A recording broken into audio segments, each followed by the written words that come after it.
This is a question. So we've talked a lot about privacy and how we're getting recorded by our phones and people don't mind, and cancel culture is attacking people for things that they're on record for saying, but we don't realize that we're all on record for saying it. And I was thinking, because I'm reading 1984 again. Yeah. And so I was thinking, why don't we care? Why are we so fine to just give up our privacy? Like, people really don't mind at all. We found out TikTok was spying on us from China, and no one deleted TikTok. Yeah. Do you think that it has anything to do with the fact that a lot of Americans are Jewish or Christian, and so are raised from a young age that God is watching everything they do? No. And so they just grow up. You don't think so? No. I was thinking maybe it's just that people already, as a children, get comfortable with the idea of an all-knowing, all-seeing panopticon. Someone powerful is watching them. And so then when they find out that someone powerful is watching them, they just go, yeah, well, this makes sense. Yes, I've been doing this my whole life. I mean, it's an interesting theory. I don't think that's it, because I think that you would see it in places without strong religious backgrounds just as much. I don't think you could find pockets of atheistic America that don't use TikTok in the same way. Well, no one's really raised atheists. I wonder if there's other religious countries. Areas. Take Europe. Take Europe. Europe is far less religious nowadays. I mean, we're the religious extremists that came out of England and moved here and don't sell alcohol on Sundays on the East Coast at the very least. They're not any more protective of their privacy? Not as far as I could tell. They did have the GDPR, but that again was at a state and nation state level, not at the individual level. I'm pretty sure they're very into their TikTok. I think it's impossible to imagine it being used against you. It's well, yeah, because most people it won't be. It's only if you defy whoever has the power to get the information. Well, think of it. When was the time that someone you know had their privacy invaded to their detriment? Can you think of a single time? I can't. Could it happen? Yes, but like it has been entirely benign up until today. I think that's the reason. Well, not benign, but it's been mostly used to try to separate people from their money by getting them to buy things they don't need. Sure. So like a benign, I mean like benign tumor. Like it's not necessarily a good thing, but it's not killing you. Like no. Well, what they, I mean, currently what they use it for is to figure out how to market to you. Yes. So that they'll get you to buy things that you don't need. But I mean, that's a game that we play with them, you know, thank God for them distracting us, because otherwise we'd have to face the inner emptiness. We don't want them to stop promising that happiness is on the other side of a purchase. No, for sure. But I think that is the current cost. It's not like the data so far hasn't had a cost. I think it just has that cost. Yes. And so that cost is not one people would at all be willing to separate with. Like, you're going to tell me I'm going to get untargeted ads? Like, how will I know what to want? No, people don't want that at all. Yeah, because you're saying most people don't want to not. People like their targeted ads. Yeah. I like my targeted ads to a degree. You know, like tell me the new movie that I care about, or the whatever. As opposed to, I remember growing up, it was, you know, like Carl's Jr. ads, and I don't want to see. Well, it's funny. The less compelling the ads are, the more money you keep. More money I keep. Yeah. Yes. Like the less you buy, the less you spend. Yes. Yes. But that's certainly, and that link is not, I think, strong in my mind or in many other people's minds. No, I don't think it's religious in its nature. I think it's that you can't imagine anything bad coming of it. And you hear these one-off stories that it's just a never going to be me type thing. Yeah. And maybe in the future it'll be obvious to people when it starts cracking down in a way that is, you know, your friend and this person, and now you can't talk. But it's also a boil the frog thing, where we are, nothing bad has happened, but I think you and I and people who are on camera have become acutely aware that they need to bite their tongue. It's so crazy to watch someone like Bill Burr. I've seen him bite his tongue, not finish his sentence when he's saying things because he can't give the example. And the one clip that I just sent you, he's talking about cancel culture. And he's saying, these people, you make a joke about, and they act like it's, you know, like he can't say what he wants to say. Yeah.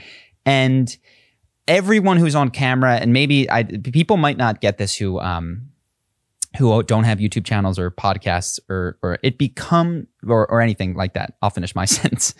It becomes Big Brother. It becomes the default mode of thinking when you're in front of a camera. It weighs on you so heavily that I don't think the average citizen understands. My impression is that it actually is getting like that in certain areas. Is it? Like college campuses, for instance. Maybe. My impression is that if you're on a college, and I could totally be wrong, but if you're on a college campus, there is a sense of be careful what you say at all times. I was at Christmas with a kid who's 19, and he was telling me about college. He said, yeah, I mean, if you're a Republican, you just bury that deep until you're in a room that you are positive is all Republicans. Because if you just come out and you don't even say you're pro-Trump, you just say like, I vote red, that it's bad. Yeah. That it's considered a bad thing. And I kind of blurred lines here. I mean, you were talking about the government and these companies collecting your data and doing God knows what with it. And then on the other side is stuff that we're consciously and purposefully putting out into the world being used by our peers to cancel or shut you down or make you sad. And I think that those will increasingly unite. Like the way to take out a political person in the future is going to be to do the Donald Trump grab him by the pussy reveal, and it'll work with most people. You know what I mean? Like for sure. That would have canceled most people. I would have canceled everyone in the world except for Donald Trump. Yeah. I mean, he is Teflon in a way that I don't know anyone else is. But no, that'll be very effective if you just get an audio or a text screenshot of someone who's running for office. You could submarine a campaign. Yes, and I'm sure that has already happened, but I don't think it's happened as much with backroom dealings at Twitter or Google or YouTube. You don't even need it at this point. It's unnecessary. Yeah. But what's crazy is like all the pornography searches that have ever been done, every video that's ever been watched, the one that have been clicked off on, and you can assume that was the finish of that particular session. That's all logged. Yeah. That's all tracked to individuals. And all that you have to do is tell someone who is uncomfortable with what any of those things say about them that this can be leaked. Yeah. You know what I mean? Like this can be known by everyone in the United States. Do you still want to run? Do you still want to support this bill? Do you still want to, hire this or fire this or do anything? I mean, it is so easy to blackmail people with things that they do within just about any 72-hour period. It's incredible. But yeah, we don't think about it. We don't know about it. And also to live a life like you would if you assumed it was going to be used to your detriment. It's like kind of like Will Smith, an enemy of the state. Like you throw away all your technology, you run away, you're constantly checking your pocket. Yeah. Because eventually you're going to do something that that you're not going to be. No, for sure. Yeah. And I think it makes public office way less appealing. Yeah. I imagine that there's probably it's probably less sexy than when Bill Clinton was growing up and JFK was president. He's like, I want to do that. I want to be a senator. I want to be the president. I imagine now, for most people, that going to politics is being associated with a huge headache, not getting much done, and getting publicly shit on. Yeah. Well, same thing. You know what's crazy is it's not just the presidency, because at this point, to run for the presidency, you have to be willing to have your family turned inside out.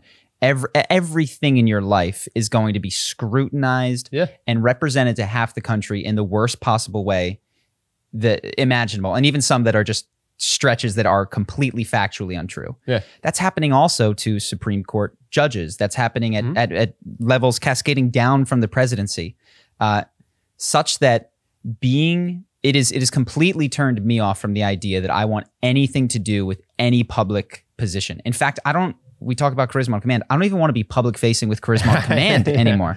I want to be like, I want to go set up a psychedelic center and work closely with people that look me in the eye. And it's like, this is our interaction.